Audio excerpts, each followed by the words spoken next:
আমেরিকার বিলাসবহুল জীবন থেকে সরাসরি আইসির হেফাজতে লস অ্যাঞ্জেলেসে নিখোঁজ রহস্যের আড়ালে বেরিয়ে এলো চাঞ্চল্যকর তথ্য। গ্রেফতার হলেন ১৯৭৯ সালের তেহরান জিম্মি সংকটের মূল প্রোপাগান্ডা মুখ স্ক্রিমিং মেরির ছেলে ইসা হাশমি। শুধু হাশমি নন, কাসেম সোলেমানির আত্মীয় থেকে শুরু করে শীর্ষ ইরানি কর্মকর্তাদের সন্তানদের গ্রিন কার্ড বাতিল করছে ওয়াশিংটন। কেন হঠাৎ এত কঠোর অবস্থানে ট্রাম্প প্রশাসন? আমেরিকার মাটি কি তবে বন্ধ হয়ে যাচ্ছে বৈরী দেশের প্রভাবশালীদের জন্য?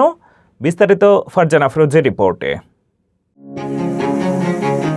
যুক্তরাষ্ট্র কি এখন শত্রুভাবাপন্ন দেশের কর্মকর্তাদের পরিবারের জন্য বিষাক্ত হয়ে উঠছে? ক্যালিফোর্নিয়ার বিলাসবহুল জীবন ছেড়ে এখন ডিটেনশন সেন্টারে ঠাঁই হচ্ছে প্রভাবশালী ইরানি নাগরিকদের। লস অ্যাঞ্জেলেসে অপহরণ নাটক থেকে শুরু করে আটলান্টার বিশ্ববিদ্যালয়ের প্রফেসরের বহিষ্কার, ওয়াশিংটনের এই সাঁড়াশি অভিযান এখন বিশ্ব রাজনীতির হট টপিক।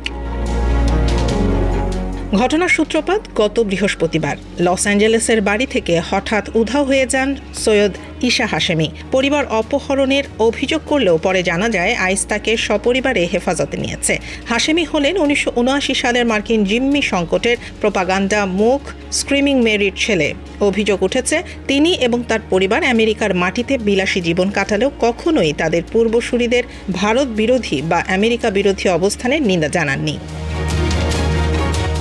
অভিযানের পরিধি কেবল হাশেমি পরিবারেই সীমাবদ্ধ থাকেনি। পররাষ্ট্রমন্ত্রী মার্কো রুবিওর নির্দেশে জেনারেল কাসেম সোলেমানির ভাগ্নি হামিদেহ আফসার এবং নাতনি সারিনা সাদাত হোসেইনির গ্রিন কার্ড বাতিল করা হয়েছে। গোয়েন্দা তথ্যে দেখা গেছে তারা একদিকে আমেরিকাকে বড় শয়তান বলে গালি দিতেন, অন্যদিকে সোশ্যাল মিডিয়ায় মার্কিন বিলাসিতার প্রদর্শনী করতেন। এছাড়া এমোরি ইউনিভার্সিটির ক্যান্সার বিশেষজ্ঞ ফাতেমেহ লারিজানিকেও সপরিবারে বহিষ্কার করা হয়েছে।